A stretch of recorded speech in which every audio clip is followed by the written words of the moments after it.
Alright, metaphysical spiritual community. Let's go over my take so far.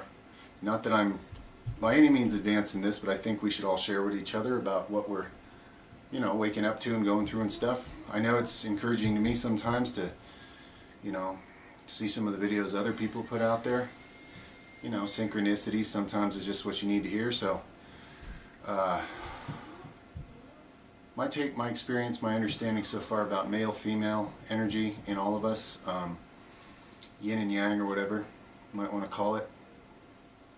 So my spirit guides have been impressing upon me a lot for a while now, for years, that I need to course correct into a more balanced way of life that basically I tend to go off in the overly male energy direction, big time, often, and it causes a lot of calamity in my life. And I know they're right, so I'm doing my best to learn and grow and expand. Of course, it's not always easy, you meet every kind of resistance and so forth within yourself on these journeys, but lately, in doing these videos, a female spirit guide that I've become pretty familiar with thanked me for listening to her. And basically, she's referring to, now I can't say I get it right all the time in every video, but some of what I'm sharing is coming from her, okay? Or some of it's coming from me, but I'm listening to her in the sense that I'm even sharing it. As it turns out, the act of me even sharing anything of myself with this world is based on female energy. And it's and I know a lot of you know this better than I do. And it's helping me to balance things out or expand in a way. And what I noticed was when I started meeting spirit guides about 6 years ago, it was all females, okay? And to this day it's mostly female guides, and I love my interactions with them. Their energy feels so good to me to be with one of them that I cherish it. And it's no mistake that I've gotten to know my female spirit guides a lot better than the male guides. I guess we can talk about the male side for a minute. In dream scenarios, my male spirit guides, they almost always show up as police trying to arrest me, and usually they fail because I'm really damn hard to arrest, even in this world. I'll just go ahead and say it. I've actually successfully evaded attempted arrests on multiple occasions, and I'm not going to get into details because that would be stupid. But not in all cases. I have been arrested a few times. And anyway, I have an overall distrust of authority figures based on many different life experiences, and not just in this life, but there's a lot of work to be done on my male side, and usually when they do successfully arrest me in a dream, things get better. They actually, treat me really well, and I realize they're my guides and they're trying to help me. And it's the way I interpret it, that it's a battle, I usually fight them or escape them. Anyway though, the female guides and the female energy I've dealt with in dreams, I find it so attractive, to say the least, okay? The way any of these female guides have presented to me has been so attractive that it's been very easy for me to trust them, to want to be in their presence, to want to listen to them, to want to feel the amazing, wonderful, healing feelings they're sharing. So I'm happy about that. There's been some progress, and they are the ones who have convinced me to do this, to actually share from myself whatever I can with any of you who may benefit from it. And I believe that it's, part of the idea is how I can help others, and part of the idea is how that helps me. And again, I know that some of you know this better, know much more about this than I do. So, this is not me trying to be an authority or teach people or lead the way. It's simply the act of sharing. That's what they've been emphasizing is so important. And not just for me, but for everybody. We live in a world where literally even I think even most women in this world are living a life that's overly emphasizing male traits. You know, and my understanding so far of the male side and how I go off balance with it is it's when you're concentrating so hard on one thing at a time, and especially competitive things, you know, in a competitive world where it's like, you know, I got to work harder, I got to do more research, I got to be smarter, I got to overcome all these challenges, and I got to, you know, achieve all these things so that I can earn more, I don't know if it's like respect or credibility in a male world where it's all about, you know, who you are on paper and what accolades you have and this and that. Regardless of what field you're in, you know, this world's been emphasizing that kind of thing for a long time. And I very easily get caught up in that because I love pushing myself very hard to extremes that are just ridiculous on things.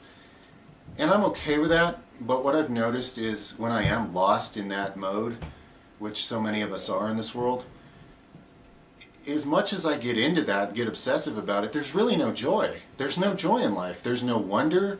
There's nothing that feels good to my heart. There's just my mind making a checklist of, okay, now I'm going to take this much further to this extreme, and then I'm going to prove this to myself, and then, you know, okay, now I can mark that off the list and take on the next and conquer the next personal challenge I'm setting up or whatever. And I love all that, and it's great, and it does push me to amazing extremes in certain areas where, you know, people will commend you and be like, man, you're a beast. I can't even believe you can do that. That's inhuman. And sadly, when I hear that, it doesn't even feel very good. It's just like, yeah, well, it better be, you know, because I'm a perfectionist and I need to achieve this and then I need to take it even further. And so I think what they're helping me understand is all that male energy, yeah, it's all well and good, but if you're living in an imbalance that way, even when you do achieve something, it doesn't even feel good. Like you don't even fully. There's no joy, you know? There's no pleasure in it. At least not for me. It's been so extreme and I've been so stuck at times on trying to prove something to myself, and it never works anyway, no matter what I do. You know, some people would say I've done some pretty jaw-dropping things, but to me it's like, yeah, well, okay, but I better do a lot more than that before I'm ever going to, you know, feel satisfied with it. So it's like, yeah, ultimately you're never going to be satisfied. You know, and a lot of you out there are probably relating to what I'm saying in the world. You know, and I'm not talking anybody out of your achievements or your goals or the things you've worked for, because I've made the mistake of just self-destroying things I've worked for a long time and then ended up totally regretting it later. So I'm not saying, you know, throw away your achievements and, you know, throw away things you put time and effort into. I'm not saying that. I'm saying that clearly the other side of what we are is the side where you get to actually experience wonder and joy and those things we lost as children, you know, when anything was possible, and it really was. And some of you know what I'm talking about. We lost that, and the world trains you, know, it doesn't work that way, and not anything's possible, and only a few things are possible. And that male energy, it just narrows things down further and further and further till you're in these single-minded pursuits that, again, you know, I'm not trying to say they're unimportant or they're not valuable, but somehow when we lose that whole other side of life where all the wonder is and where all the possibilities are, i.e. your heart instead of your mind, to simplify it, right? The mind's a great thing. My mind blows my mind, blah, blah, blah. But I don't care what you can do with your mind. If you're not in touch with your heart, it all feels very dry and black and white, and it's like concrete and pavement and metal, and those are all nice things, but they don't fulfill you, okay, in and of themselves. There's just no fulfillment there, and I should know, okay, speaking from experience. So fortunately the cosmic 2x4 smacks me down quite often when I get overly caught up in single-minded male energy pursuits, because my soul, my spirit is really, you know, cares enough about me to pull the rug out from under me when I'm living that way, and make me hit rock bottom again if that's what I need to start seeking, to start looking inward again and having more mystical experiences and opening myself back up to what the multi-dimensional reality of what life really is. That you lose that. When you live in your mind's like a power tool, you know? And if you think that power tool is you're a tool. And again, guys, I speak from experience. I'm not trying to beat anybody up here. What I'm finding is that by opening up that other side, that inner side, that you could call it female side, the expressive side, the sharing side, like I share with you, you share with me. Even the act of just sharing, like I say, you don't have to be the big intellectual, got a degree in this so you have to listen to me. That's male stuff, you know. It's not that. It's like share from your real feelings and go from there. Now, what else? And for me, this is a constant struggle. I am constantly going off course and turning too far back to the male side, okay? And my guides and my higher self are constantly helping me, even if sometimes I struggle and fight against it more than I should at this point. They're constantly trying to help me course correct, you know, to stop doing that, because it isn't fulfilling, and it does become self-destructive at some point, the way I go about it. And it's like living a one-dimensional existence compared to an unlimited dimensions of existence, you know? We're missing out on so much of what life really is. The good stuff, the feeling stuff, the amazing, wonderful, anything is possible stuff. That's what we're missing out on in this world when we're caught into all these patterns of the male-dominated mindset of what life's about. And you know, it's caused immeasurable pain on this planet for all of us in this life or others. And you know, we've all participated in it in our own way and made those mistakes. And it's just I can tell it's healing for my heart, and so literally too, my literal physical heart, which, you know, because your body follows your mind. So the harder you calcify into living just in your mind, the harder you're calcifying your physical heart as well. You know, you're shortening your life, you're stopping the regeneration process, you're a battery that's totally out of balance, so it's going to burn itself out, you know, and cause some health collapse at some point. I'm not saying this to scare anybody. I'm saying this because if you hear this, that means, you know, you're in the process of you know, doing the same thing. We're somehow balancing yourself and opening back up to the more beautiful side of what we are, the much more beautiful side, the much more attractive side that makes life actually a beautiful thing worth living, you know. So